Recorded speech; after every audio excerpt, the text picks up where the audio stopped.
This is Scott Bennett and Michael J., and we are going to be doing a special broadcast today. We are going to have a very special guest with us who I think is one of the future diplomatic voices of the United States. And I'm going to bring him on because I want him to hear how much joy and pride, of course, we have for him. So let me bring him on first, and this will be an exciting show.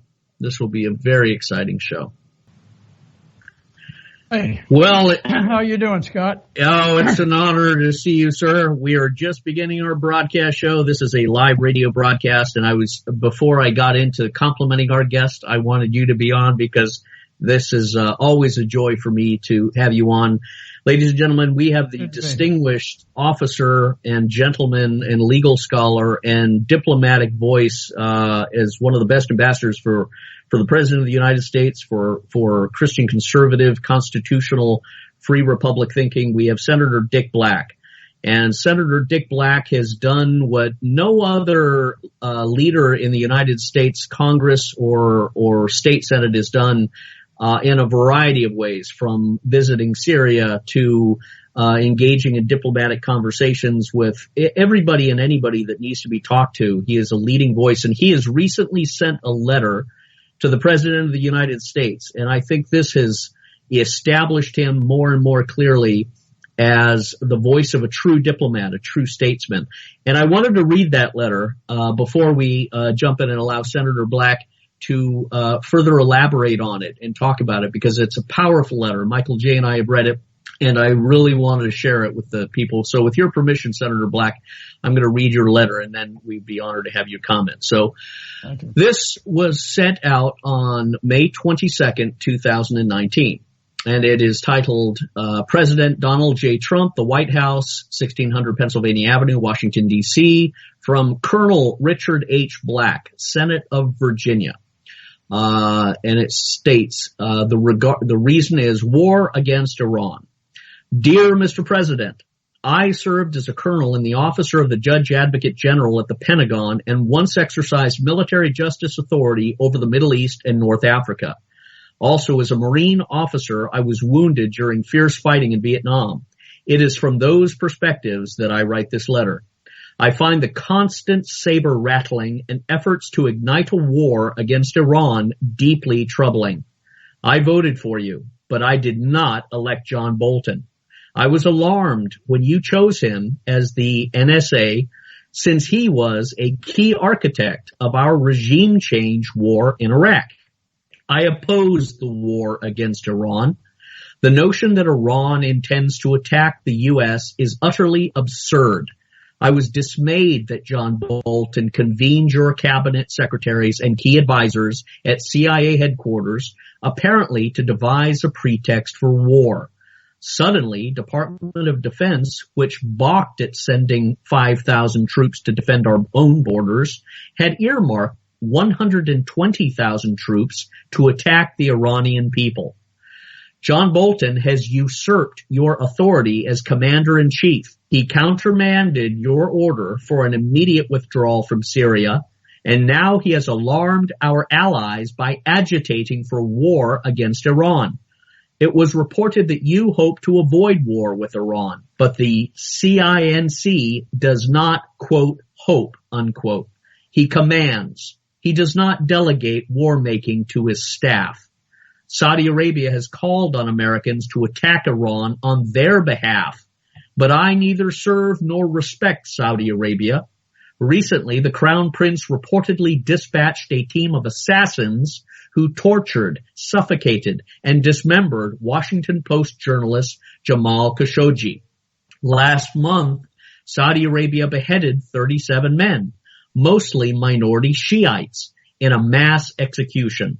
And just last week, in the capital of Riyadh, a Filipino woman was tied to a tree in the blazing sun as punishment for a trivial housekeeping mistake.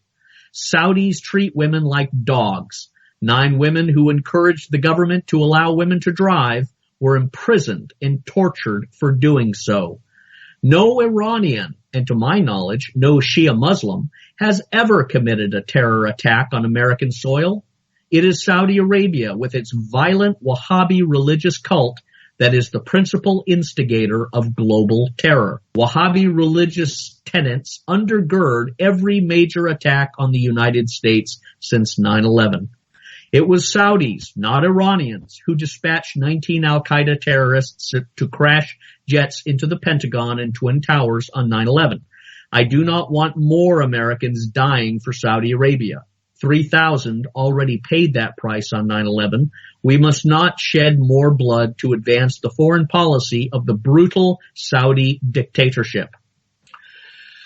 You campaigned on ending wars of regime change, and I supported you for that and other reasons. However, John Bolton and Mike Pompeo are orchestrating a new conflict that could easily kill 1 million Iranians, leaving that country in poverty and chaos.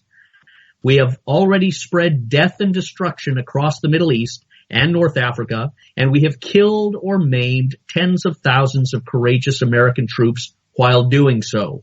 This pointless bloodshed must stop.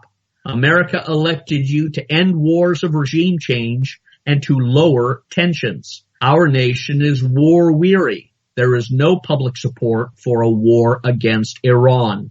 I am concerned that the Republican Party will suffer historic electoral losses in 2020 if we launch an attack on Iran. I support you and I want you to succeed. Please do not abandon your solemn commitment to America. Warm regards, Richard H. Black, Senator of Virginia, 13th District. And this has been copied to all the members of the U.S. House of Representatives and the U.S. Senate. And I would say I concur and agree with that letter wholeheartedly, Senator. I think it is a fabulous declaration of truth, and you hit the most important points, which are the American people are not behind a war against Iran. They voted for the president precisely because he said he would begin doing the opposite. And I think you're right. We will suffer enormous losses in 2020 if Trump does not fire Bolton and Pompeo and show the American public he is not a hypocrite or betraying the oath that he took and his promises to them to stop these endless wars. So I'll end it there and hand it to you. That was a brilliant letter, and we thank you, Senator Dick Black. Go ahead, please, sir. Thank you very much, Scott. I look back to when we began the Iraq War, and I always regretted not having at least tried to do something to stop it because it was so obviously illegitimate. And God bless all of the troops who fought there. I mean, these were gallant, courageous young men and women who many killed, many have lost limbs, and they did it in the belief that they were fighting for America and to protect our interests. So, I have the highest regard for them. But it was apparent to me that Ronald Reagan had established a clear balance of power in the Middle East between Iran and Iraq.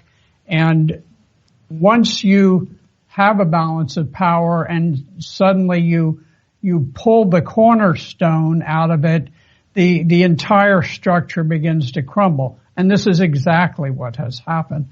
And if we were to do this with Iran, I think there is a significant possibility that we could begin to involve Russia and China.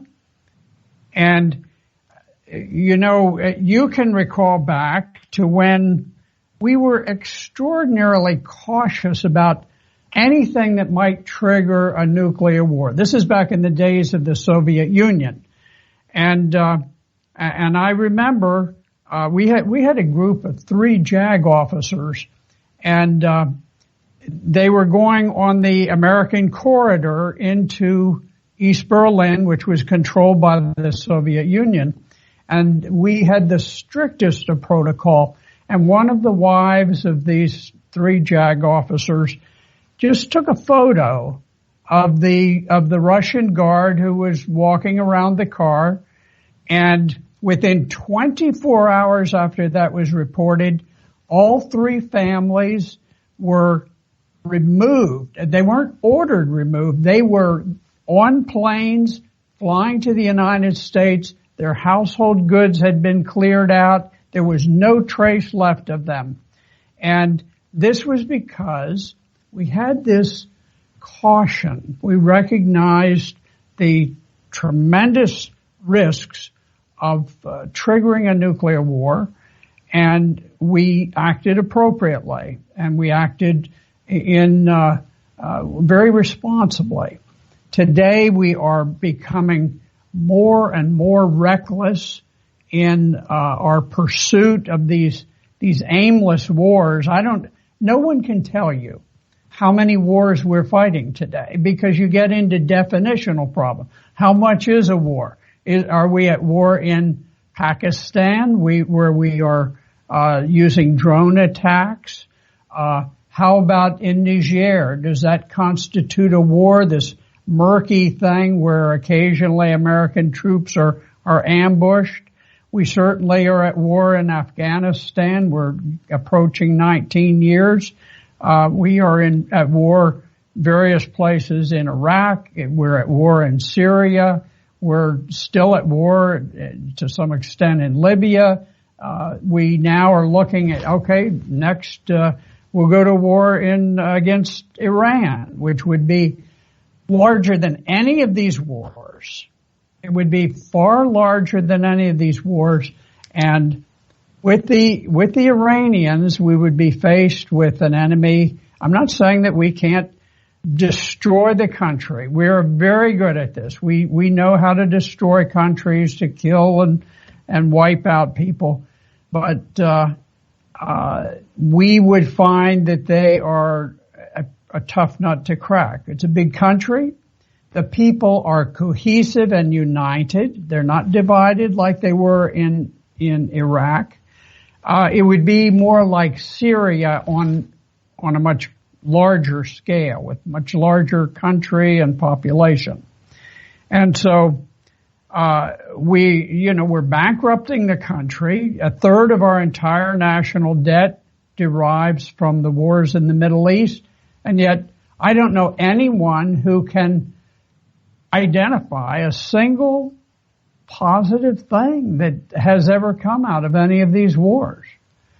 Each one of them has driven refugees, some of them very violent people, into Europe, some of them coming into the United States. It has certainly caused starvation, people suffering from cold, people dying of cancer because they can't get medications. All kinds of terrible things are being inflicted on people, and yet there's no benefit. The American people, we the people, have not received a single benefit from this, and we just must stop at some point. Yeah, I agree with you. Iran, when I was there as part of the New Horizons conference, and I attended with people like Mike Maloof, who's a Pentagon official who you may have remembered from your days at the Pentagon. He's on RT a lot. Phil Giraldi, he was a CIA intel analyst guy, and Peter Van Buren, State Department. All of these top intelligence, former military people. I was honored to be with them, and it was fascinating that the deep state of Iran, Zarif, the foreign minister, did not want us coming there, but the religious leader of Iran granted us our visas. So the highest religious authority, Khomeini, allowed us to come in and deliver speeches and presentations about peace building, prosperity, coexistence, and it was remarkable. And I encountered a people that were very mild, that were very humane, that were very gentle and kind. They were nothing compared to the propaganda that the West constantly tries to brand Iran as. The lectures that we gave in Tehran on the state media, live Iranian state media, mind you, was a fascinating and bold showing of trust, and they had nothing to hide. They were a very truthful people. So I know you are welcomed and in fact celebrated in many of the Iranian and Russian, of course, news channels because of your ability to communicate truth and your honor. And that resonates deeply with them. And they are looking for ways to turn the young people in Iran into a much more relational position with the United States, to be much more engaging with the United States. And I think with key people such as yourself, you're opening this dialogue, and they're seeing that there are people in the United States government and the intel and military community that is not hell-bent on destruction and wars and regime change. And I think Donald Trump is also inclined that way, but he's got so many bad people around him: Mike Pompeo, Gina Haspel, Nikki Haley, John Bolton, these absolute asinine fools who were the ones who originally constructed the war on terror against Iraq and all of this, which has ended badly. They are harming the president. They are confusing the president. They are undermining him in so many different ways. He's almost like a man under siege. But this letter that you wrote, I think, is probably the best compass that he can use in how do I save face and chart a new beginning with Iran? How do I get out of this tar pit that they've put me into with the JCPOA being ended, and suddenly the Syrian Golan Heights are turned over to Israel and the embassy being moved? All of these things have sort of facilitated an aggression and a tension and a hostility. And Trump, he may not change those things, but he's looking for an opportunity to knock on the door and renew a conversation. But the Iranians are very, very hesitant or skeptical. How do you see President Trump now being able to do a pivot? And what does he need to say? What does he need to do? Who does he need to bring in to do it, either officially or unofficially, to start again, to clean the slate, to begin some sort of a relationship with Iran, perhaps just setting up another embassy and having yourself or others sort of man or lead the establishment of diplomatic relations, because it seems like he's sort of in a gridlock. He's frozen, but he wants to break out and he needs people to help him. How would you suggest he begins to do that? I think it's going to be extremely difficult until he fires John Bolton. And I think the same thing really goes for Mike Pompeo. Their approach to diplomacy is one of making explosive, inflammatory comments that express hatred towards other peoples and other nations. If you compare that with the Russian ambassador, with the foreign minister Lavrov, he is very calm. He is very collected. He's very intellectual. He's always seeking to find practical solutions. You will never hear him threaten to turn some country into a ball of flame or something. This is a very real problem. I know President Trump will be meeting. Well, there's a possibility. We're hoping that he'll be meeting with President Putin in Japan in 2020, in January the 28th of 2019. I apologize. And the thing about Donald Trump is that he prefers to be orally briefed. He prefers that over written briefings.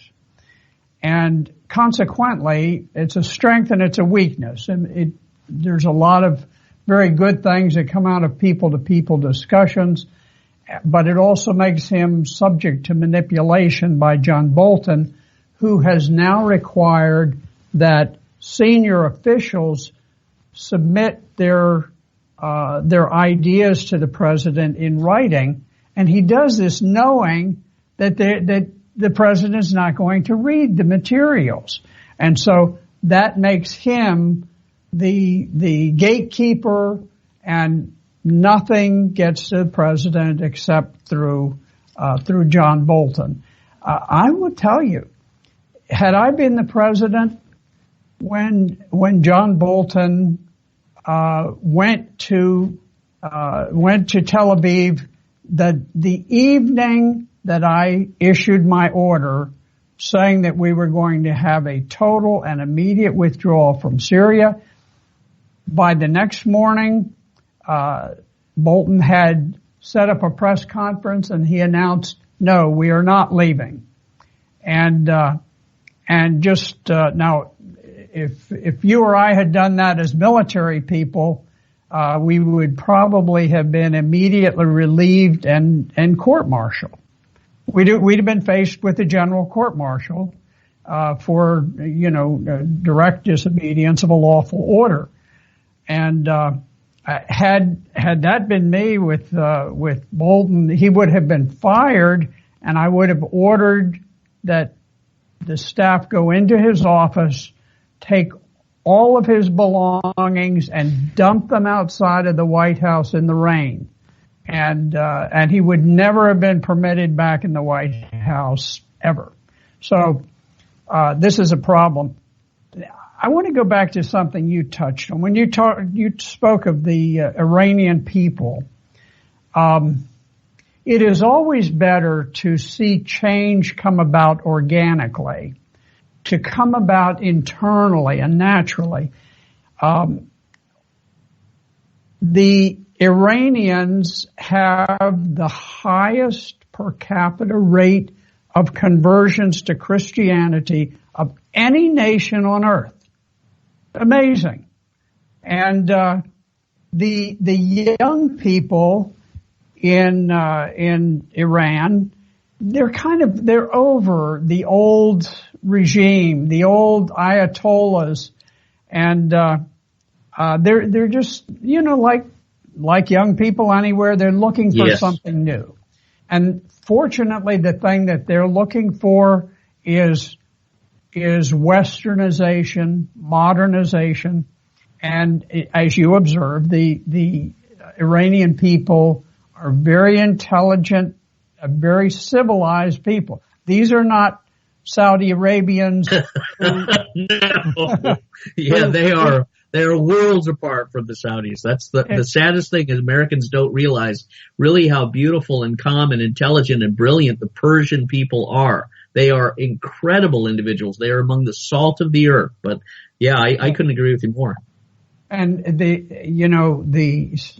nation of Iran has a history for the last 250 years of not being involved in wars against other nations. Now, in Syria, they have been invited and actually begged to come in, please help us.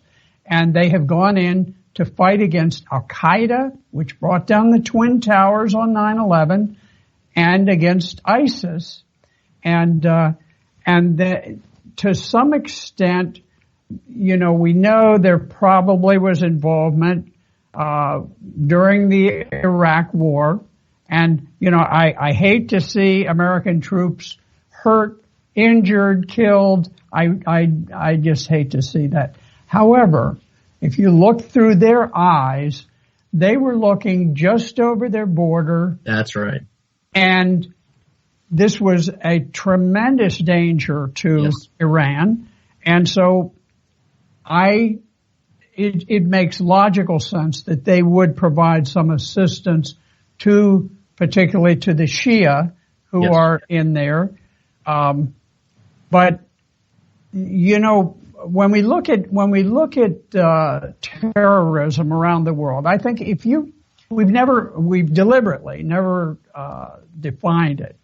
But if you really look at what the consensus of people around the world is, a terrorist attack is an ideologically, perhaps a religiously driven attack that is somewhat random. And it may be a bombing, it may be a shooting, but it's just to kill people for the sole purpose of putting them in fear. It's not an attack on the military because the military has invaded your country. So whenever they talk about the possibility that Iran may have been involved in the 1983 bombings of the Marine barracks, that great tragedy, killed over 200 Marines. The fact is that we had invaded Lebanon. And that is not a terrorist act. Now, I think it's not unreasonable to think that Iran may have been involved. There never was any proof. Caspar Weinberger, who was the Secretary of Defense at the time, said there is no evidence linking Iran to the events. I don't know, but if it did occur, we're talking about 1983. You know, at a certain point, you have to move on. It's just like the foundation of Israel in 1948. At some point, you just have to move on. You have to deal with today. And so I don't view that as a terrorist act. I view that as a military act, military versus military. I view 9/11 as a pure terrorist attack. The Boston Massacre, the shooting at Fort Hood, Texas, the Pulse nightclub, on and on. You could probably rattle off half a dozen that I haven't mentioned. And then you look over in Europe, the Charlie Hebdo, the journalist attacks and killings of the journalists. That was certainly for religious, ideological reasons. Many attacks, all in every country in Europe. I think there probably have been similar attacks. These are not military attacks. These are attacks on civilians. Some of them were assassinations, but others were just random killings because we were not Islamic jihadists. We were not extremists. We were not Wahhabis, part of the Wahhabi cult. And so the idea, it's repeated literally thousands of times. The number one purveyor of global terrorism is Iran. And I say, show me, where's the beef? As that old commercial. Yeah. But the old lady would come on, she'd say, where's the beef? Yeah. Well, I don't like people to make unfounded assertions. I want to hear them say they are involved in terrorism because of A, B, C, D. Now, I can look at Saudi Arabia and across the globe. They have been involved, and this goes way back for decades and decades. They have been the purveyors of the most hideous type of terror. It was back in the early 80s. I was in Germany, and there was just a delightful German officer. I visited his home one evening, and Fregatten Kapitan Kioschos was his name. And I looked up on his mantelpiece, and there was a lovely picture of a beautiful family, husband, wife, several children. And I said, this is just a beautiful picture. He says, yes. He says, that's my brother and his family. He said, they were picnicking, and they were all murdered by the jihadists in Afghanistan. Now, there was a book called Charlie's War, and Charlie's War, it's written in a very kind of an entertaining fashion, but if you cut through all of the entertainment, the gist of it is that on under the auspices of the Central Intelligence Agency, and the working with the Saudis, we set up a system of madrasas, and we launched an army of 1/3 terrorists whose sole goal was to murder Christians and other infidels, and to do it in the most brutal and vicious way that we could. We should have learned from that. Osama bin Laden was deeply involved in it. He was a part of that operation. And we should have learned, but I think what happened instead is that the clandestine services of the Central Intelligence Agency began to have these jihadists embedded with them. After all, they spoke the language, they knew the countries and so forth. And they also were people who were very quick to use the terror weapon. And so we've used the terror weapon in multiple countries. We certainly used it in Syria. You know, I looked back at the WikiLeaks document. This was a Defense Intelligence Agency message that was sent in 2012. It went to the Joint Staff, to Secretary of Defense, Secretary of State, any other, including, oddly, the FBI. The FBI is very deeply into the covert business. That was right after Brad Birkenfeld and I released the report on terrorist financing through HSBC and Union Bank of Switzerland to James Mattis on August 1st, 2012. And after that, all of this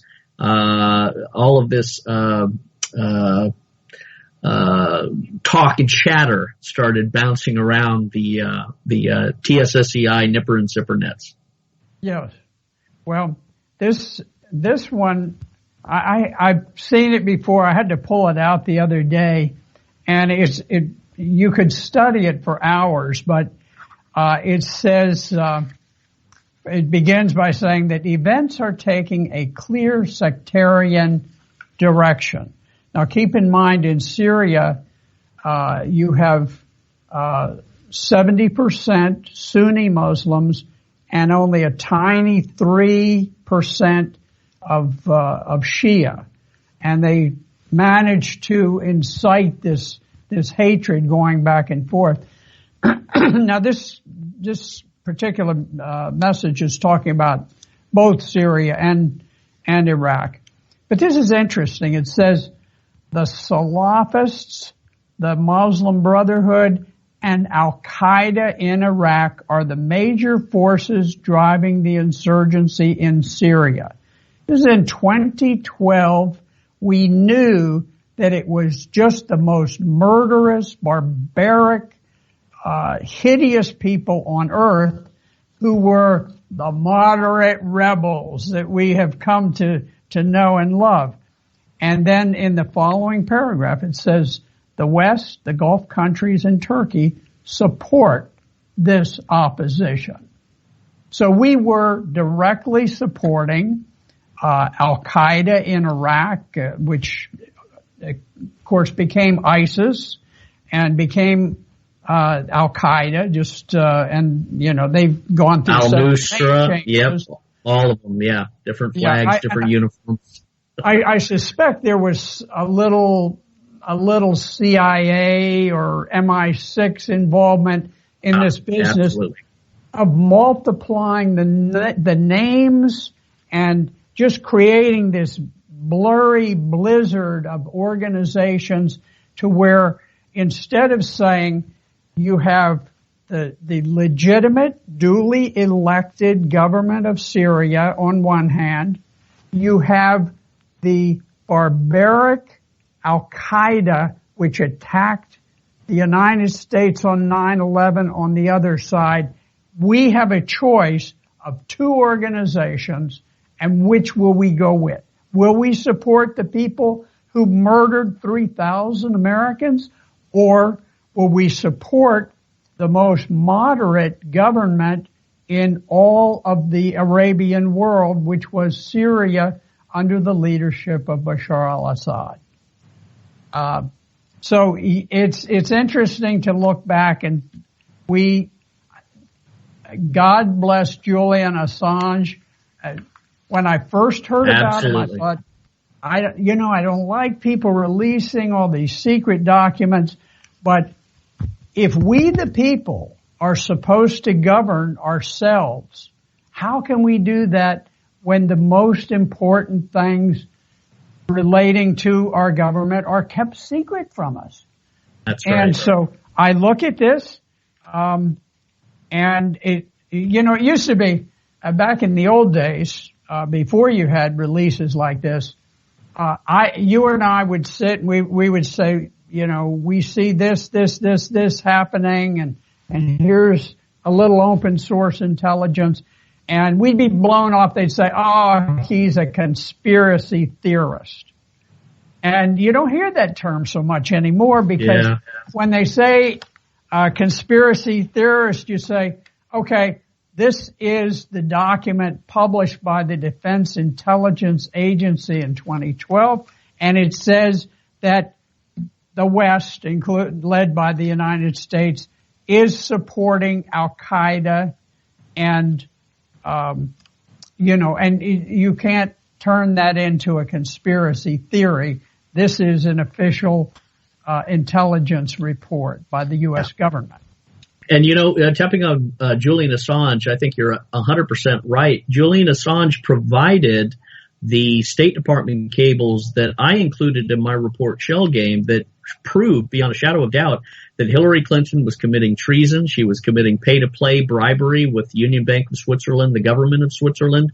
In exchange, she threw an American Swiss bank whistleblower in prison.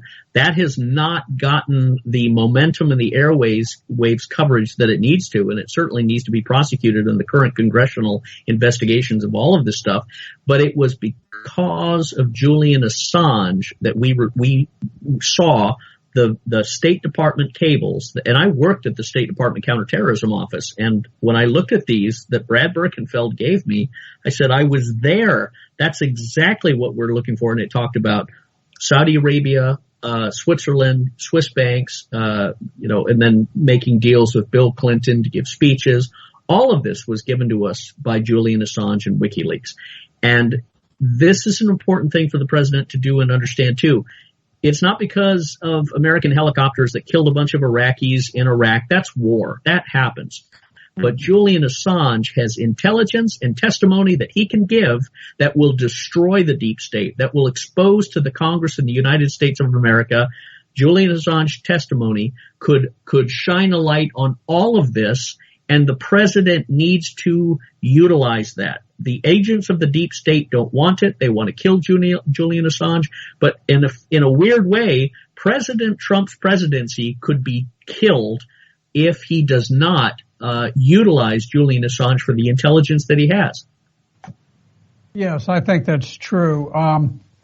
At some point, one of the powers the president has, which cannot be challenged in court, and that is the pardon power.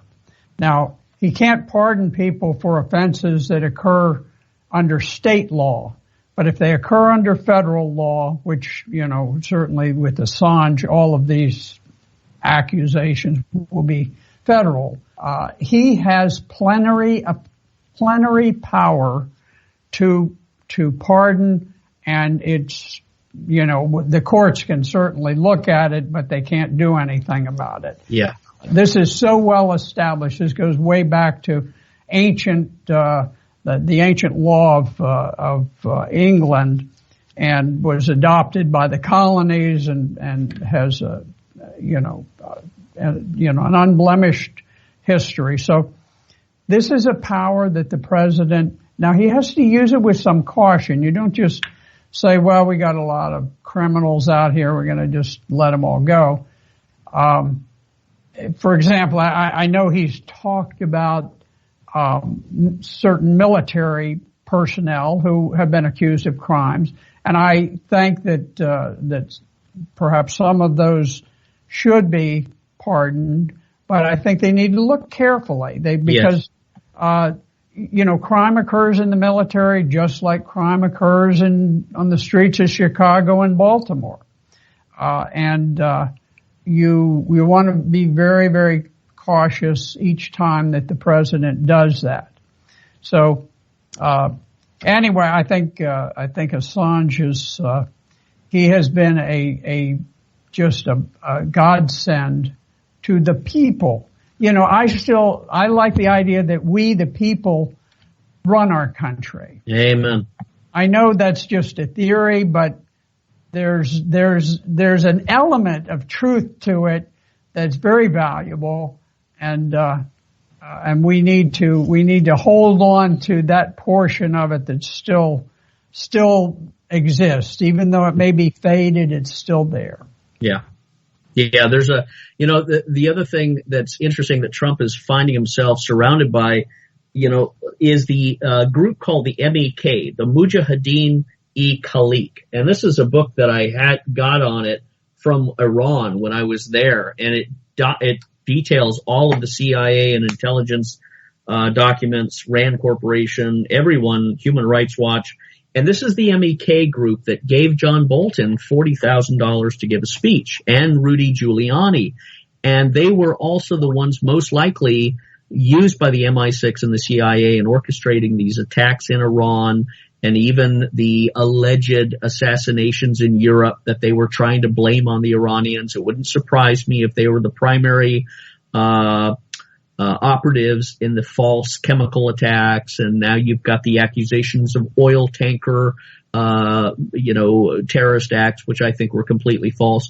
But the MEK and this group of Wahhabi, Saudi-financed terrorist operatives, who were the ones who invented the term "death to America," by the way. I'm constantly, shown that and told that by Iranian press and scholars who say, Scott, the MEK invented death to America, not us. We're the mild, gentle, and it's such a lesson in history that the propaganda and I think a lot of the Mossad propaganda and CIA have all been pushing this narrative against what the real Iranians are. And the MEK is a major component of that. And Donald Trump, another reason why your letter is so appropriate and timely and necessary, because all of these people around Trump are giving him bad intelligence in league with the bad actors that, fascinatingly, only Russia, Lavrov, Putin, Assad,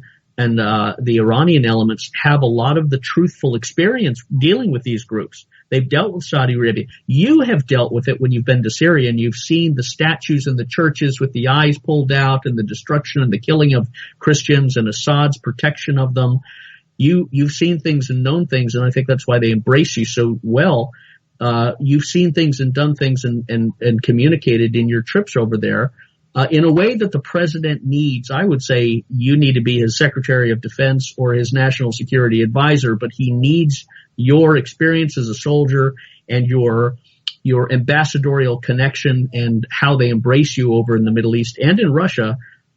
He needs you now more than ever, at least perspectives on how to understand these things and how to deal with these things, because they're all clamoring around him, making a lot of noise. And I don't think he's got the pedigree, the experience, the intelligence, the education, or the government experience or military experience to translate all of this.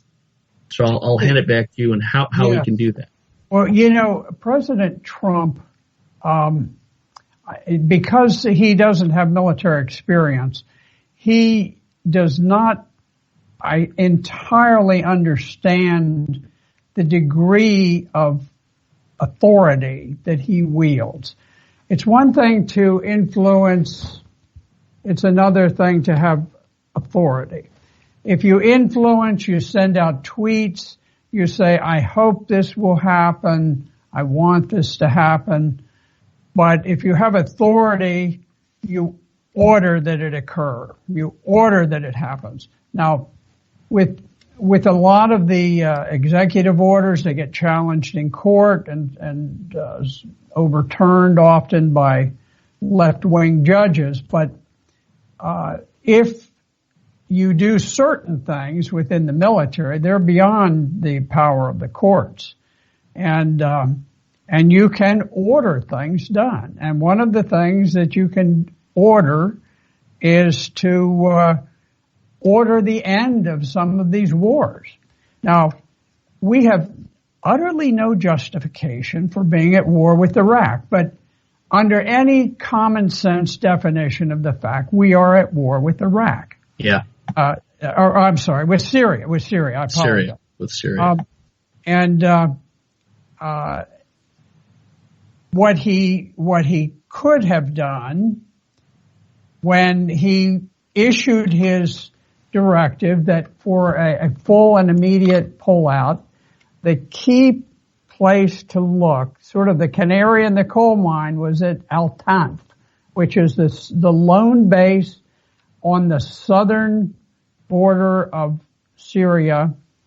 And what he should have done is he should have sent someone who has a written authorization from him granting full presidential power to take action on behalf of the President of the United States, sent them to Al-Tanf, and that person would have said, called together the officers and said, you are ordered to vacate Al-Tanf within 48 hours.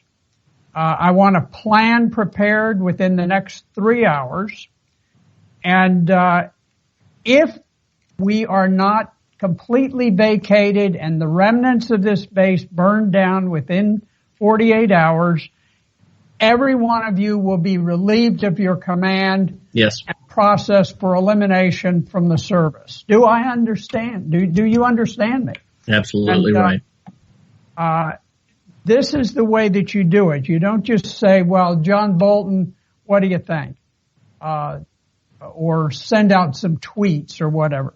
You send someone to physically be there and to implement your order and to recommend appropriate and prompt punishment if that order is not obeyed. Because, people don't recognize if we have a largely civilian population, but if you refuse a lawful order of a commander, and the president is the commander-in-chief, it is a crime. Amen. It's a felony, and you can be subject to a general court-martial. That's right. Punished for it. So I think that the president needs the ability to exert power and authority within the Defense Department. I think many of the people in the Defense Department would welcome that. Yes. They were miffed when John Bolton started giving them directives to do this and to do that. And perhaps one of the things that made him a little extra miffed is that John Bolton was a Vietnam draft dodger. Yes. A coward. And he was a coward who refused to endanger himself when other real men went out and they served on the battlefield, and a lot of them were killed. So, 58,000 were killed. And John Bolton, he said, well, I believed in the Vietnam War, but I thought I didn't think we could win. Well, what then do we tell the people who we send to Afghanistan? Yes. Who will be the last man to die in Afghanistan?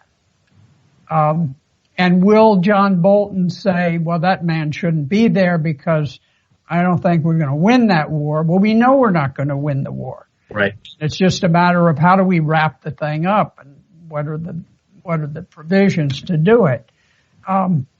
So, we seem to have this, we have a proclivity for taking men who are draft dodgers, John Bolton. Dick Cheney was a notorious draft dodger who was contemptuous about it. He said, I had better things to do with my time than to go and to fight. So some other fellow, some boy off a farm, some guy from the factory or from a mine, or maybe a patriotic kid from a college. He goes over and he dies in place of Dick Cheney, who becomes an extraordinarily wealthy, powerful person and sends other men to their death and destroys and kills perhaps 1 million people. Perhaps 1 million people by his own actions. And so I guess, that's a little my personal... It affects you personally, sir, because you answered the call. You went to the sound of the guns like my father, who was a Marine Corps aviator in 68 to 69 Chulai. And Michael J. Anderson, my co-host, was also a Vietnam vet and served in the infantry in 4 combat units in Vietnam. And Michael J. Can attest to the same outrage that you and many other vets feel towards those simple-minded aristocrat, overeducated cowards like Bolton and Dick Cheney, who did not fight, and they don't know the traumas of war. They don't know the cost of bloodshed. They don't know the humility and the seasoned ability to be silent that war brings the individual personality. And this is the time when we need that most, and voices such as yourself, because we're on a dangerous slope with picking a fight that is going to destroy the United States, that is about to end us and isolate us from the rest of the world. And I want to get into in the next hour, and I hope you can stay with us, on the Russian relationship. I applaud and agree with you on Lavrov and his aristocratic nature and his very wise diplomatic abilities. We have seen the deep state and these warmongers try and destroy the relationship between the United States and Russia. It's not the communist Soviet Union. It's Russia, the Russian Orthodox Christian people, which I think are the best, most conservative, salt of the earth people. And they have endeavored to traumatize and shatter that relationship. And again, I think you are one of the few people that they really respect and honor and can heal this brokenness that Trump has allowed to happen. Everything is his fault. He's the commander-in-chief. Bolton works for him. Pompeo works for him. Trump is not just selling Amway products and they're doing their own disbursement. They work for him. And everything they do is in his name. And it's in his name that he needs to correct this. We have about a minute before the break. I'll let you comment on that.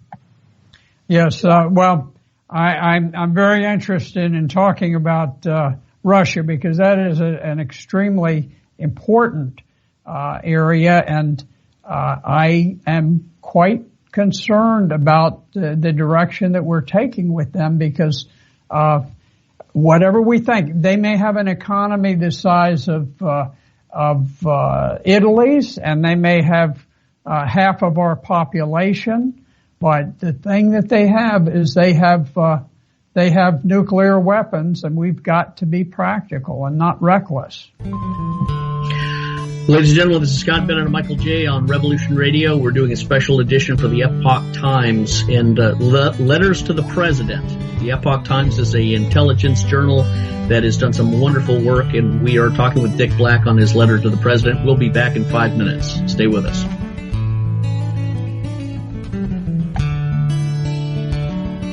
We'll be right back, sir. We'll have you on right back in about 5 minutes.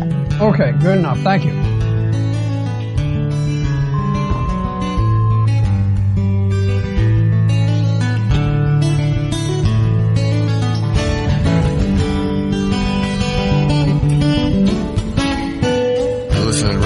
Radio at freedomslips.com, and we'll be right back after this message.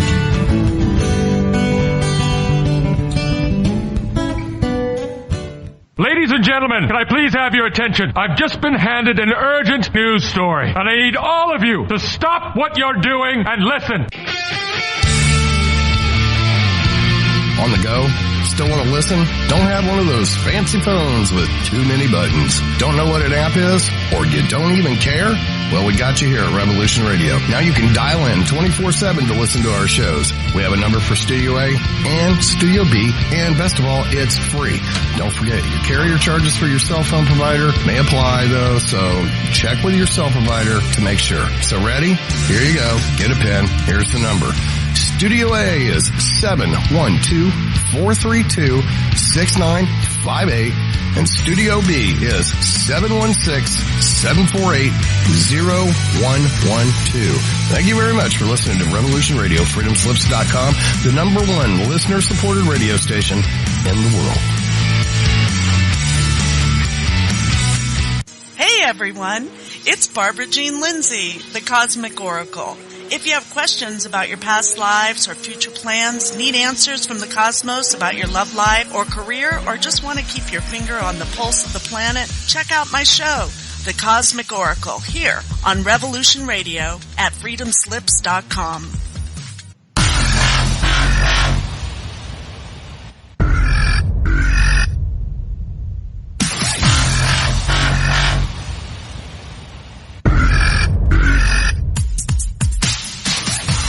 Thanks for tuning in to Revolution Radio. Here at Revolution Radio, we are listener-sponsored and commercial-free.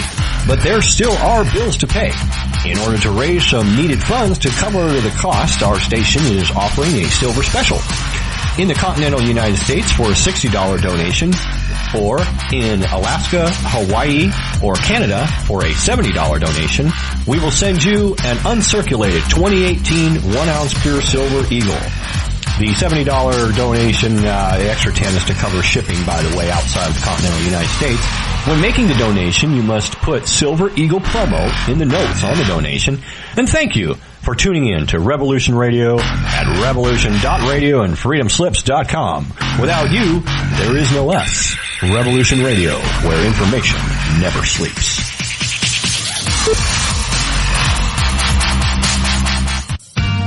Looking for a nightcap to fill your listening needs? Come join us on Spaced Out Radio with me, Dave Scott, right here on Revolution Radio. Monday through Friday for 3 hours a night, starting at 9 p.m. Pacific, midnight Eastern, we will take you down the supernatural path. From ET contact to the paranormal and all of the spiritual, cryptid, and conspiracy stories in between. You can find us right here on Revolution Radio, at spacedoutradio.com, on Twitter at Spaced Out Radio, and on Facebook at Spaced Out Radio Show. Spaced Out Radio. It's a night of talk and interaction. Are you experienced?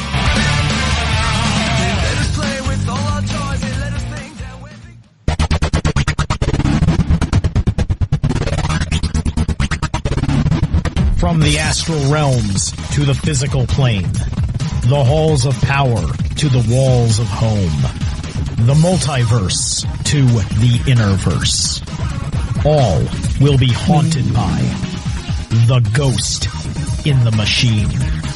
I am Steve Zerloff, the ghost in the machine. Mondays, 10 p.m. Eastern Standard Time, Studio B. Exclusively here on Revolution.Radio.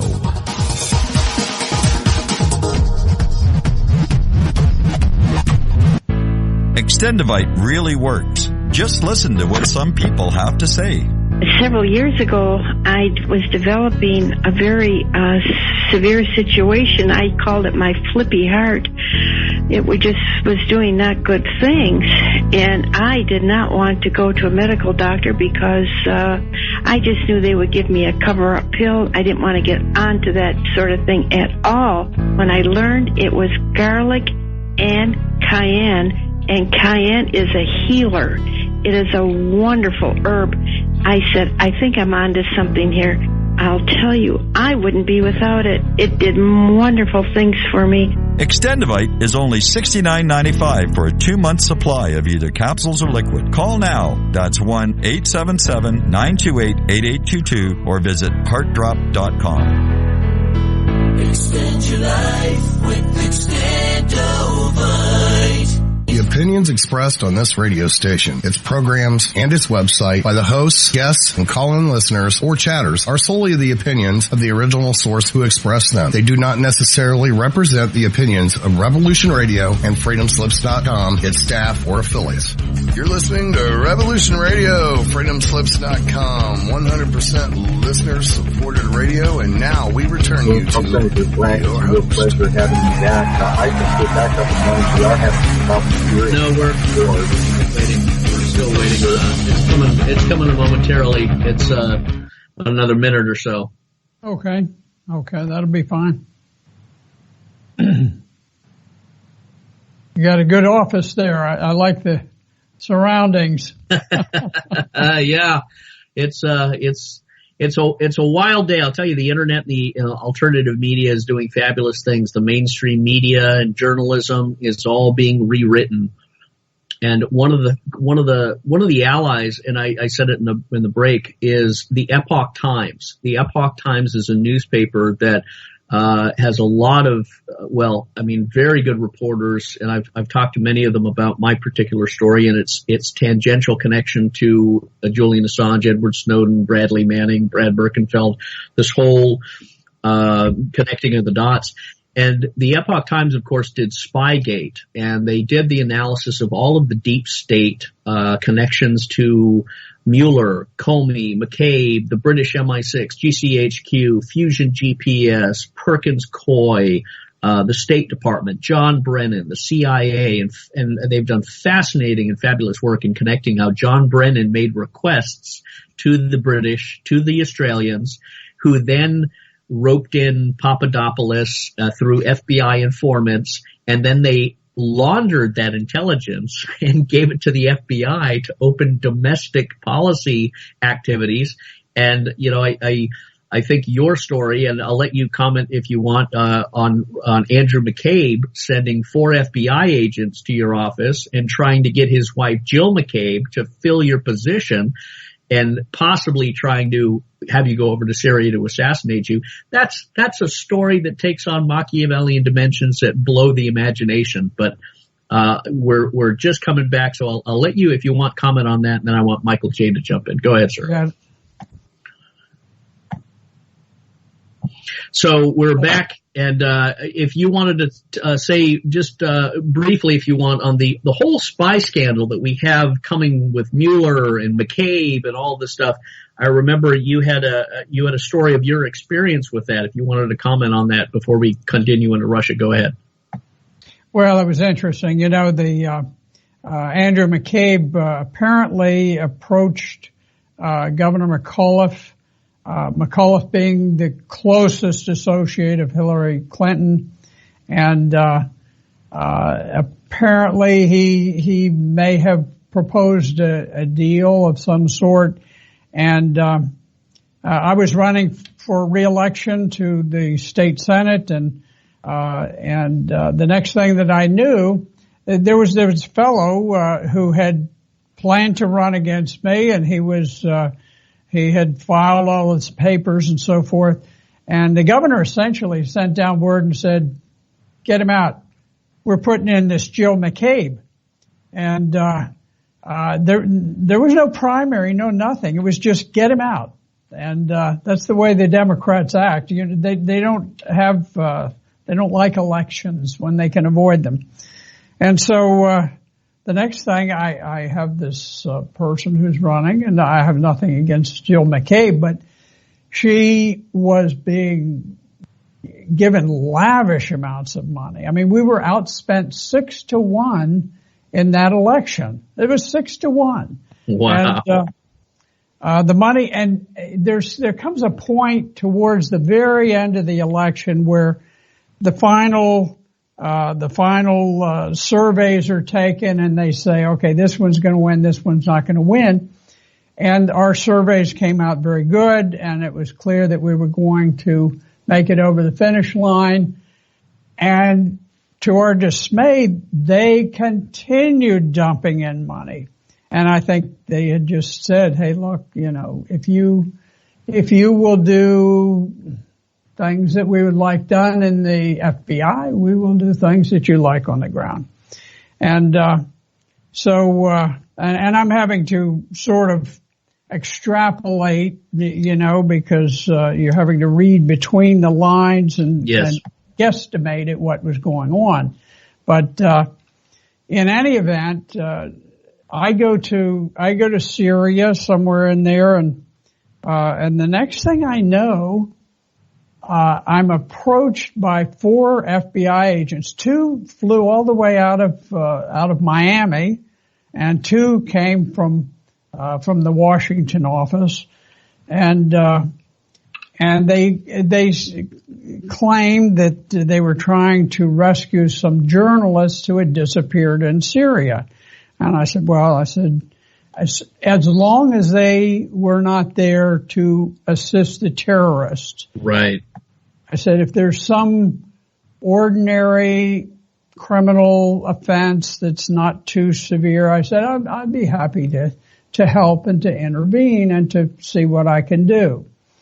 And, but I said, however, if they are terrorists, they can rot in hell. I don't care.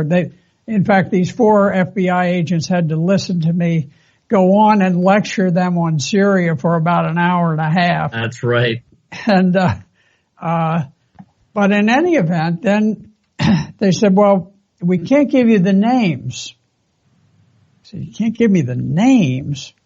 I said, no, they said the State Department won't allow the release of the names, but they want you to bring them back. So I said, well, I don't know that I can be of any help to you. And they said, well, there's this place. And they gave me the name of it. I can't recall it. It's an Iraqi name or a Syrian name.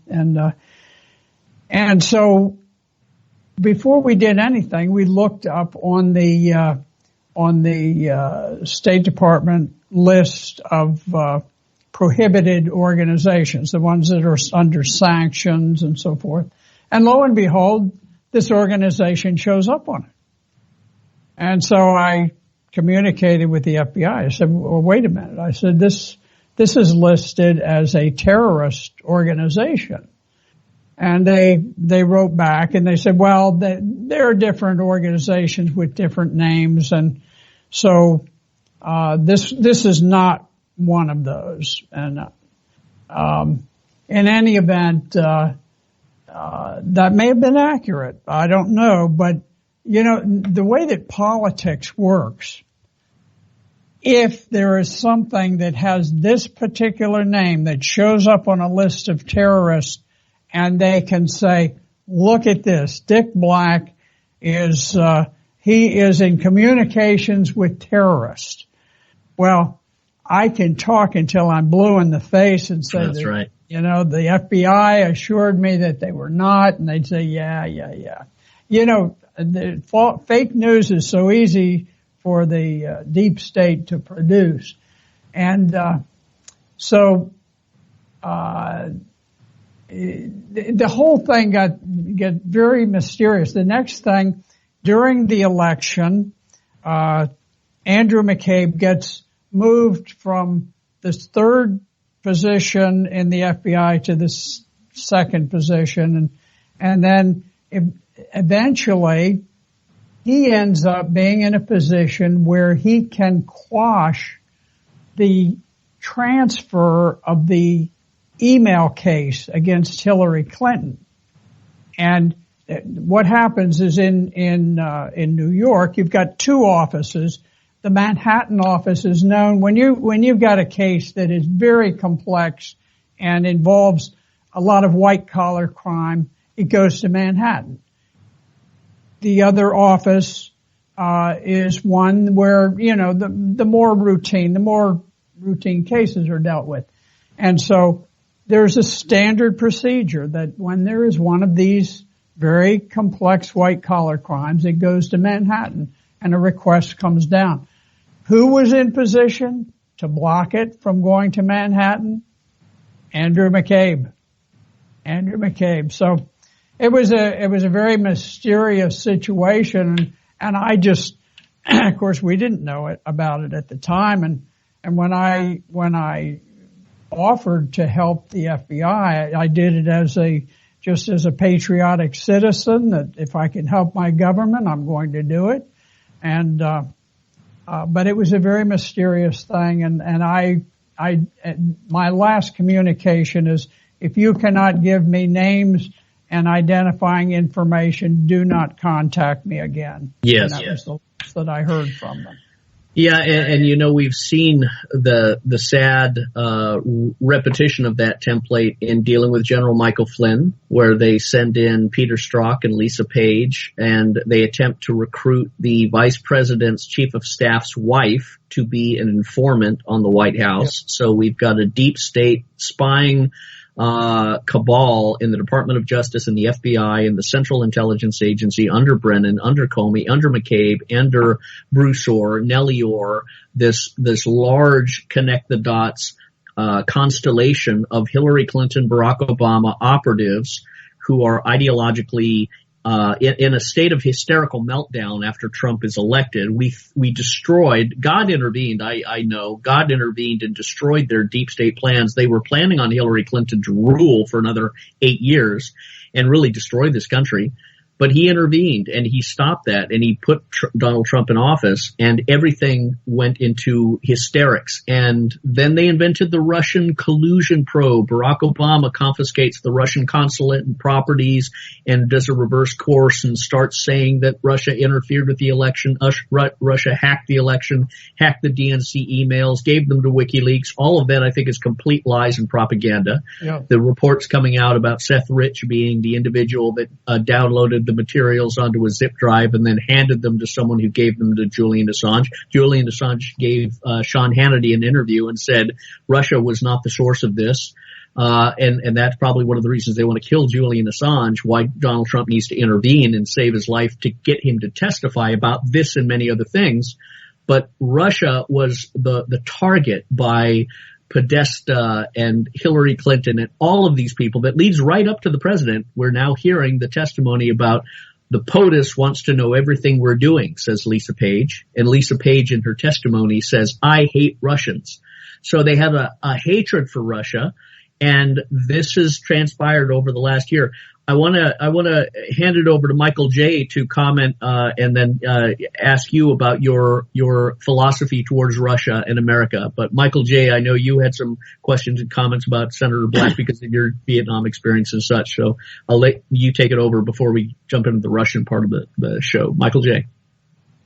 Thank you. Again, welcome, to the program, Senator Black. It's a blessing to have you on the program.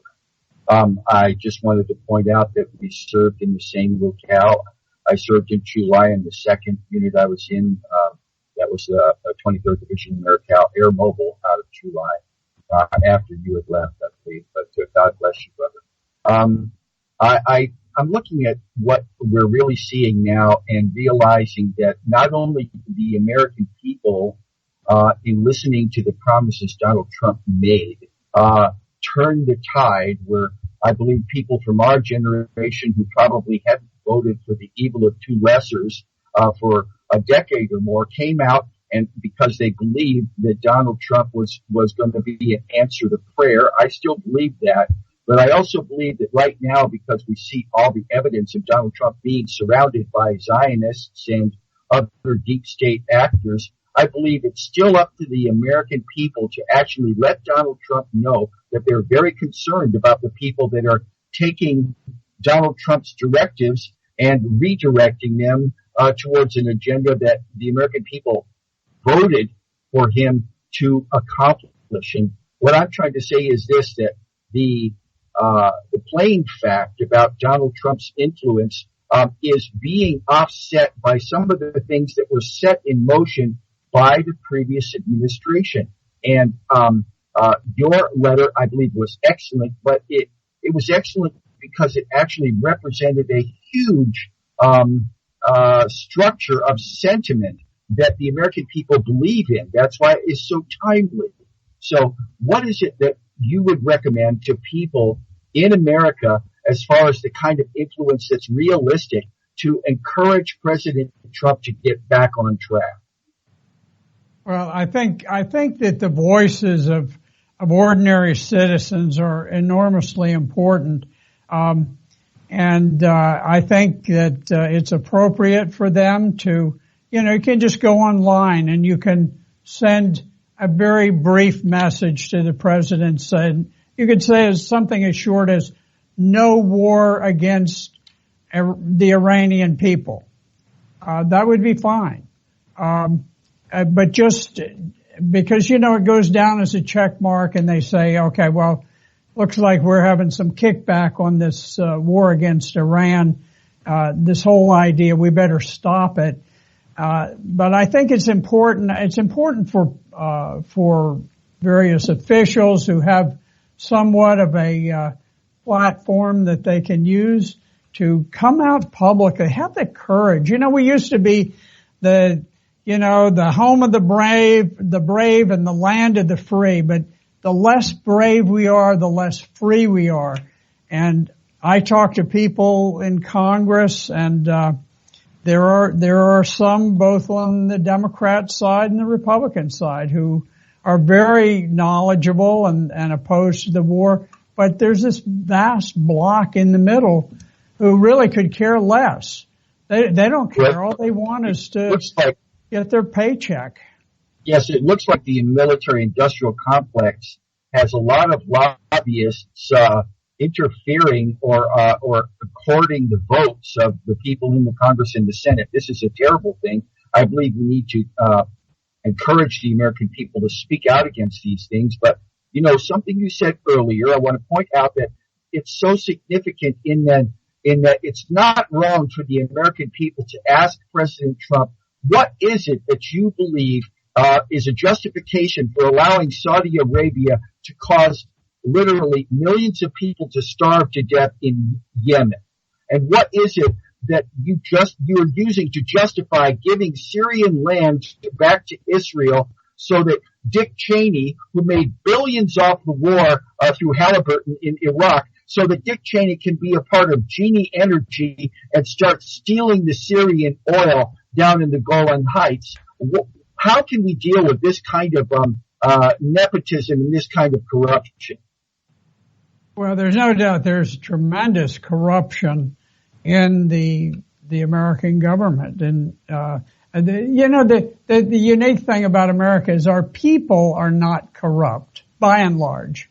I have never been pickpocketed in the United States in my entire life. I went to Great Britain, and to London, and somebody attempted to pick my pocket, within a couple of days. So we're an honest people, but our government is not an honest government. And there's some very sinister elements of it, and it's difficult to get control of. But I think it's essential to just keep trying. The thing about Russia and what we see now with the evaporation of the smog and the smoke of the deep state, the lies that are now being proven to have gone nowhere, and the resulting bubonic plague that seems to have been attached to the mainstream media and as ugly and distasteful as Rachel Maddow and all of these fools on CNN and MSNBC are, the American people are really the common average American is going, my God, they've been lying to us for 2 years. These really are contemptuous, despicable parasites that use this Russian hoax as a ratings life vest to keep them afloat. And the American public are pulling away. And Fox News is very good. I think Tucker's very good. I've met Tucker Carlson. Michael J. and I met him in San Francisco and gave him a copy of my book. And he's one of the few intellectuals that really has a reasonable mind. Hannity's good. He's like a cheerleader sometimes, but he's not bad. And that's the only force that has been helping Americans understand this Spygate nonsense and Russia hoax. And now we're moving on to, well, if this whole thing was fake, now we're at a reset position. And yet you see many in the Republican ranks like Lindsey Graham and these others, and I don't have a fondness for Lindsey Graham at all.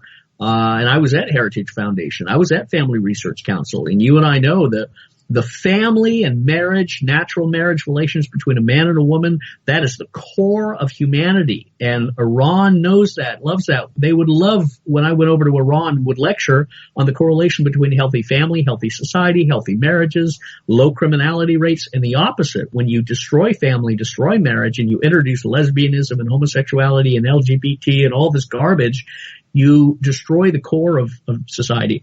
And Iran cherishes those conservative family values. Russia cherishes those conservative family values. And it is along those lines that the average American, who also cherishes those family values, has so much in common.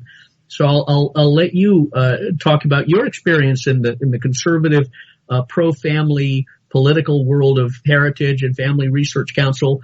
What has your experience been with regards to Russia and Iran, but Russia and moving forward, creating anew a relationship with them based on this? Go ahead, sir.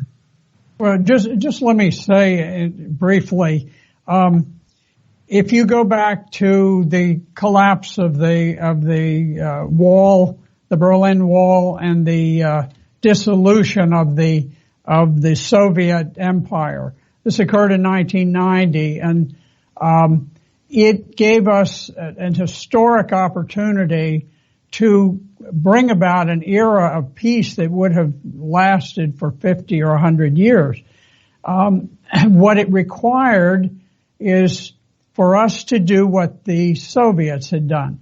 They dissolved and abolished their military alliance, and we should have abolished NATO at the same time. Instead, we kept NATO, and of course, if you do that, you have this immense bureaucracy. They must have an enemy. If they don't have an enemy, they can't exist. So we began this march. We had guaranteed the Soviet Union that we would never move 1 inch to the east. And we immediately broke that, and we began marching steadily towards the Russian border. And when President Trump took office, he wanted to lower the tensions with Russia. He'd promised that. However, when they attempted the coup, they attempted to bring down the government through Michael Steele and the FISA court and the whole scheme. It forced the president to show that he was the toughest guy on Russia. He was the meanest guy on Russia. And he almost had no choice. It was a matter of survival. He didn't. They would have impeached him had he did not do that. You're exactly right. And so now we find ourselves to where we literally are on the doorstep of Russia. You know, during the Second World War, the Nazis invaded Norway, and they had to come up with this fellow named Quisling, and Quisling was he was despised by the Norwegian people because he had no political base. He was just a Nazi who was put in. So they had that occupation. To my knowledge, the first time they have had troops in since then is when the Americans came in. Now we're talking about putting a base in Poland. And these are obviously very provocative, very threatening moves. We do exercises aimed at Russia to, how will we attack Russia? And then they do exercises on their own soil to practice how they would counteract them. And we say, this is provocative. The Russians are being provocative. Well, how would we like it if the Russians stationed troops 10 miles from Tijuana and started running tank formations right up to the border and running jet aircraft, nuclear capable jet aircraft right to the border, and then they turn off just as they approach American airspace.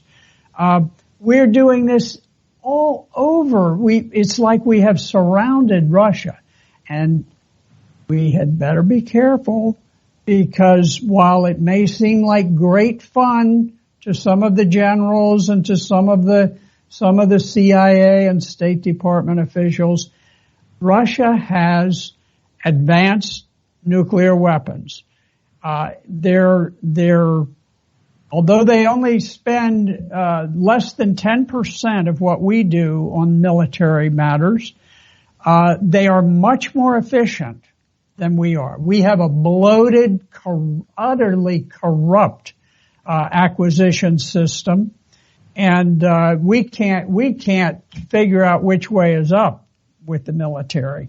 And the Russians, for whatever reason, I don't know how they do it, but their system is streamlined. It produces weapons that are practical, that are effective.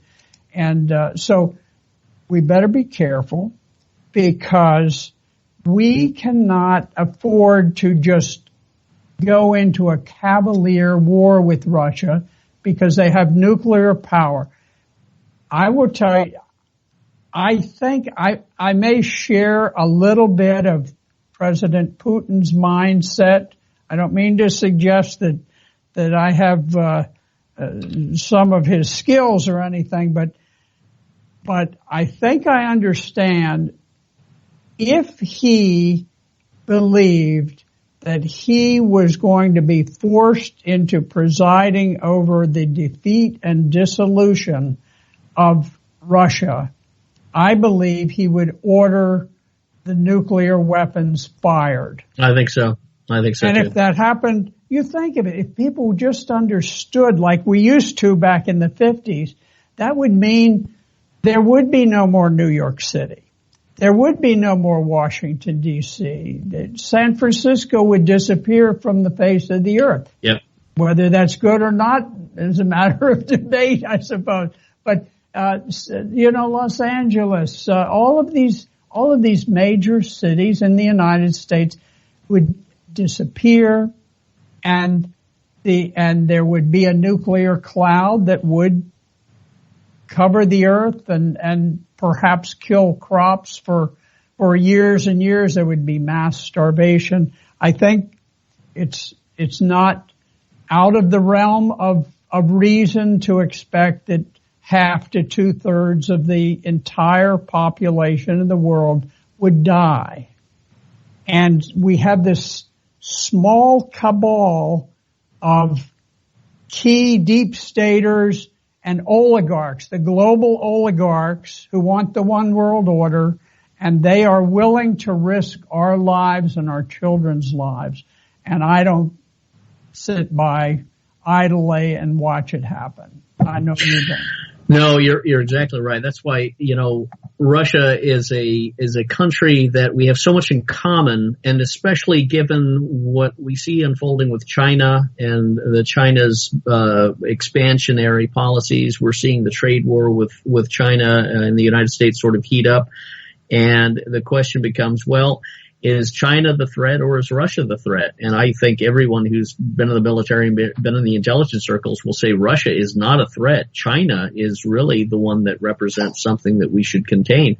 So, how would you think the United States and Russia would be able to combine and more ally for understanding and dealing with China? Well, it's clearly we have compelled Russia to make an ever closer alliance with China. They've actually had significant border wars in recent history, but they are both so threatened by the United States at this point that we have a problem there. And I'm not anxious to go to war with China, but one of the interesting things is that we're so bellicose with the rest of the world that the Chinese, who were focused on development and, getting businesses going and that kind of thing, we have really forced them into saying, we better get serious about military power. And, so they're building aircraft carriers. They're upgrading. I'm sure they're going to be increasing their production of nuclear weapons. They don't have a lot of nuclear weapons. Now, they're probably more in the category of Israel, which, they've got a couple hundred. I think China has more than that, but they're not one of the great nuclear powers like we are.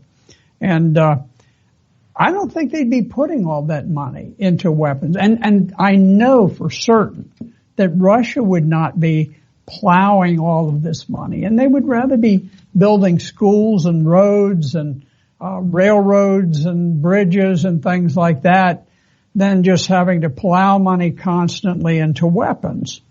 But they don't have a choice because we are so threatening. I mean, every time you turn around, one of the officials is saying, if you do this, we're going to create a hell on earth for you and, clearly make everybody die. And we're threatening nuclear war in many cases. We don't use the words, but that's what we're doing.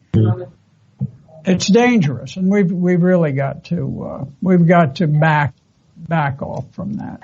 Well, Senator Black, isn't that why China went over to Venezuela? Because Venezuela was in deep trouble, and China realized that they could support Venezuela in the overt practices of sanctions and everything against their people, where actually people are starving there because of the policies of the United States government. Well, it's interesting when you talk about Venezuela. We attempted to stage a coup there, and the coup failed because nobody knew who Guaido was. Guaido swore himself in. He had served. Their National Assembly has 167 members. He was one of those members for 5 years, and he won his election with 26% of the vote in his little district.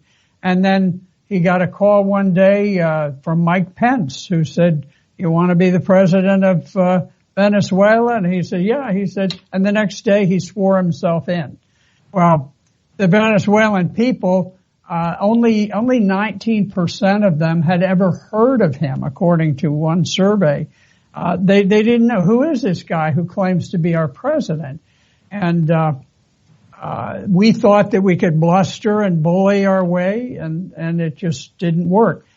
The thing that's frustrating to me, I would love if I could tell my grandchildren, say, look at Venezuela. They went hard socialist, almost communist, but hard socialist, and look, they don't succeed doing that. It's a little hard to do because we've demonetized their currency. We've made it worthless through the SWIFT system, the transactional system.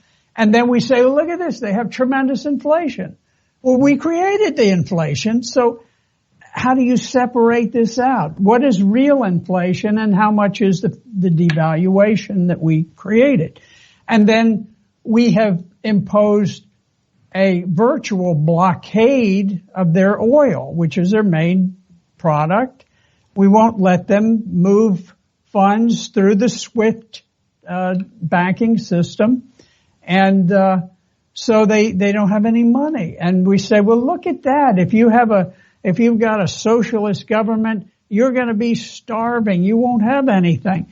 Well, it's hard to say. I mean, how much of that is because of their form of government and how much of it is because of our form of government and the fact that we've devalued their currency, we've blockaded their exports.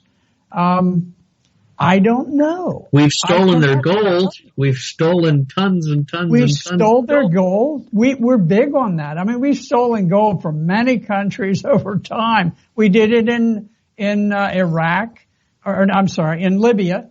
Libya had 149 tons of gold, 2,000 tons of silver, and it was not a personal possession of Gaddafi or his family. It was the property of the treasury of Libya. And suddenly it's gone. It made its way into the pockets of some people in the U.S. or France or Great Britain, and they also had roughly $500 billion in U.S. currency and European currency. And where did it go?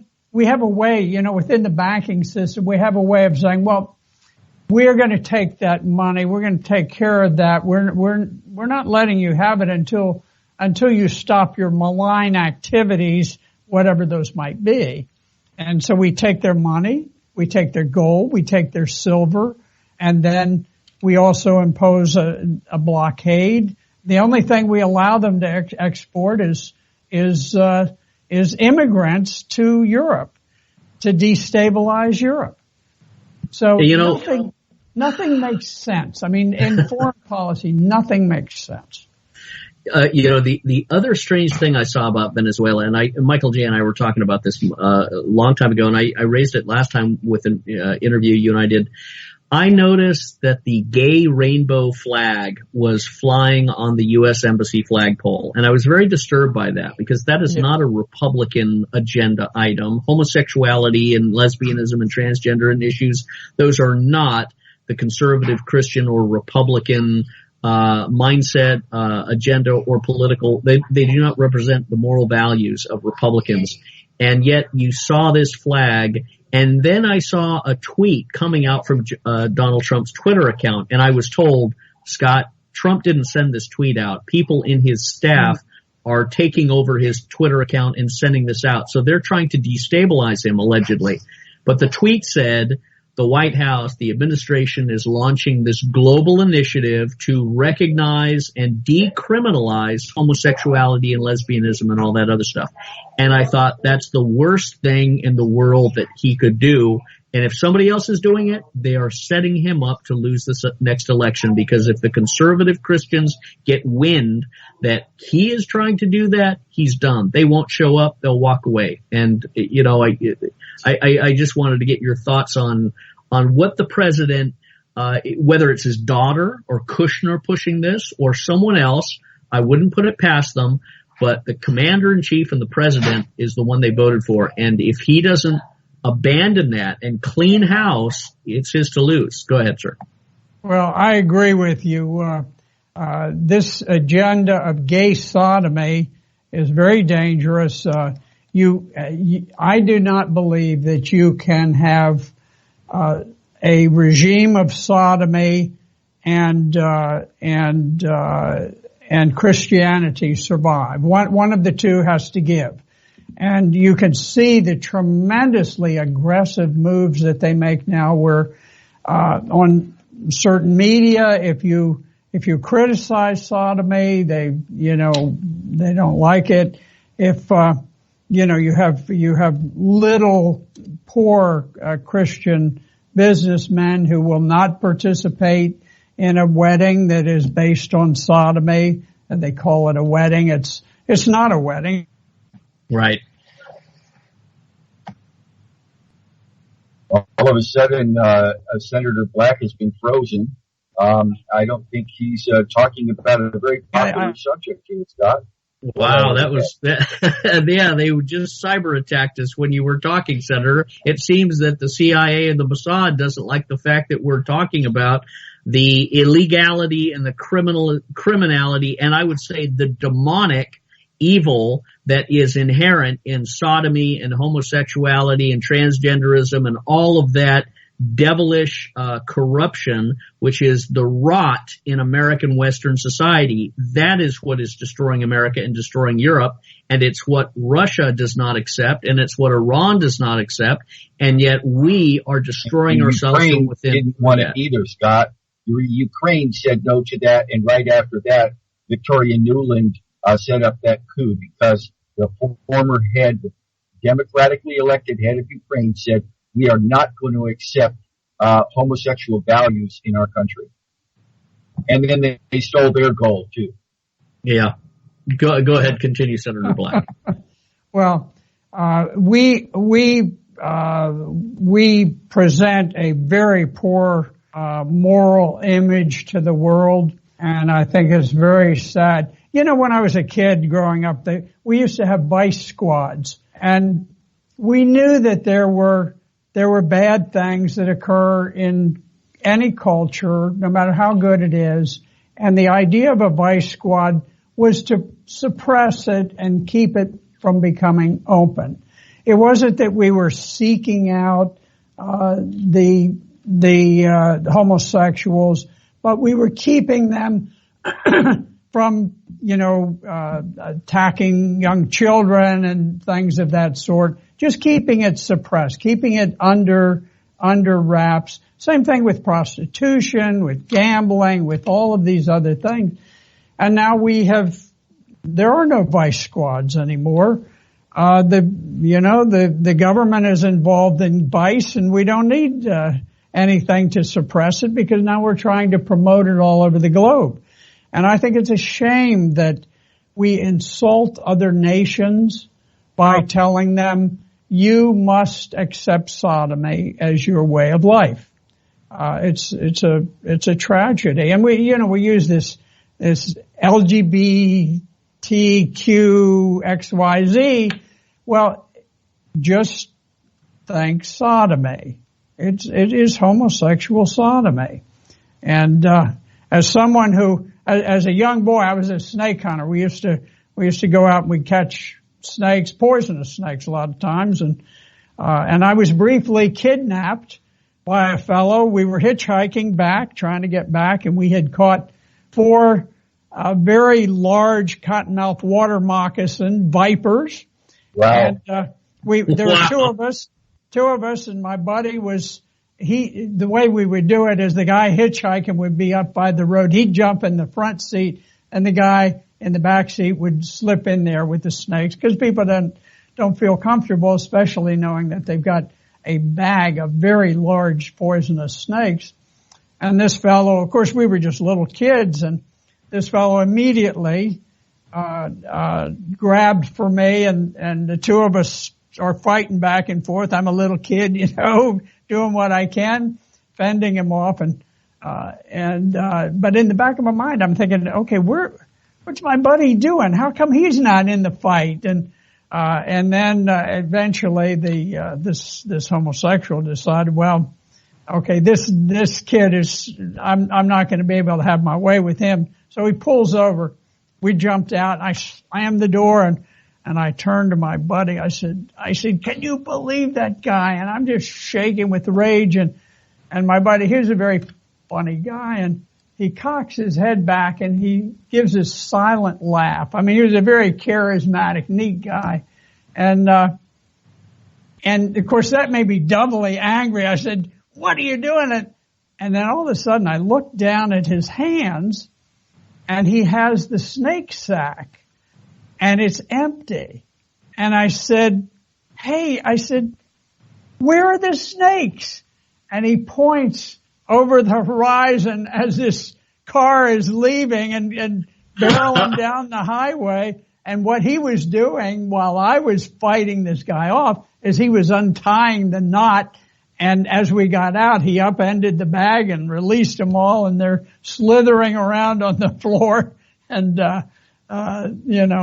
I suspect that's the last time that fellow ever picked up snake hunters. I don't know who he might have done it with after that, but he probably avoided boys who were out there in the swamps looking for snakes. Yeah, that's exactly. I don't know if he survived that encounter in the car, because those snakes were mad, and moccasins are very aggressive, and you know that, brother. Very aggressive. I have no idea what happened to him, but it was an adventure. This was the normal young boys in your state just taking care of business and going out and catching very venomous vipers just to have some fun, right? That's what we did. Yeah, we when I had another time I had a burglar break into the house. I caught him. I ended up having a knife fight with him, and I ended up stabbing him with a snake hook in the shoulder, and he then took off. Well, afterwards I was so nervous that someday he would come back, And so there were different things that I did, but one of the things, there was this particular room in the house where he had broken through the window. This is just a very small, inexpensive house, and it was easy to break in. So finally, after many years of hunting snakes down near Homestead Air Force Base, I started catching diamondback rattlesnakes, which are, they're the most deadly snakes in Florida. And I needed a place to keep them, and they're pretty big. And so I thought, here's a room. It's got no furnishings. It's just empty. And besides, I need a little extra security. And I just released them on the floor of the room. And so there were probably half a dozen of these, big rattlesnakes coiled up. And that just gave me a little additional feeling of security. Wow. Talk about balls of steel the size of Gibraltar. Senator Dick Black, snake hunter. I can't imagine something that the President of the United States would be in silent awe and absolute humility over hearing the story of a Marine officer. Yeah, you wonder why he's a Marine officer, because he was hunting big rattlesnakes and cottonmouths, when at the youngest age a boy could be. It's truly amazing, and it's a sign of what real American character is and how heroes and warriors are made from a young age, developing their manhood and naturally refining that in the applications of service to his country.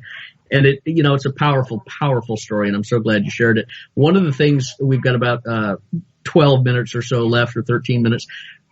In the discussions of the United States of America and our transformation, and I think it's a renaissance with President Trump, but there's a phenomenon called the New California State movement. It's newcaliforniastate.com, and it's replicating in other states, in Illinois, in Hawaii, and Nevada, and it is following the West Virginia model, where a state constitutionally follows a process to separate itself. And newcaliforniastate.com, which is having a constitutional convention on September 19th, 20th, and 21st, and I believe you've been invited to come and speak.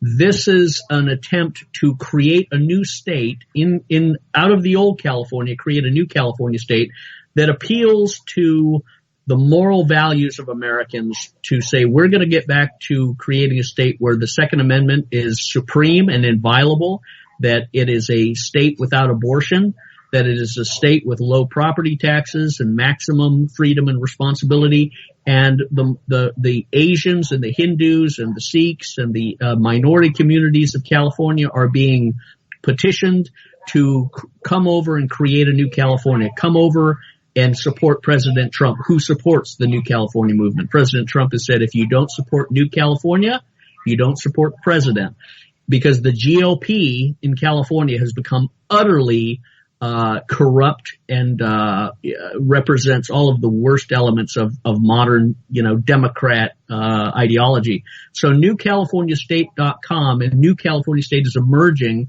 to take back our conservative heritage. And I just wanted to give you a chance to address the Renaissance and the New California State, how maybe you see this phenomenon growing and replicating in America, because there are more good people and patriotic people in this country than socialist fools like Ocasio-Cortez and these other idiots who want to transform us into a communist socialist state, especially the Vietnamese and the Chinese who came over here, that well from serving and fighting in Vietnam. You've also known the Vietnamese and these people. They have come over to escape communism and to give a heritage to their children and grandchildren of freedom. And it is with those minority communities that we have the most in common, ironically. And they're the ones who will be the voice to breathe fresh life again into California and America. I'll hand it back to you, sir. Well, I don't know a lot about the movement. And I guess the one thing we need to be sure that we keep the division within the U.S. Senate. And, for example, I'm adamantly opposed to the D.C. statehood initiative, which is designed to simply create two eternal, Senate seats for the Democrats. That's what it's all about. And, but I'd have to look at how things are structured, but there is no doubt that California has become a state that is so poorly governed that it is bankrupting itself. I've been watching with Los Angeles the tremendous explosion of homelessness.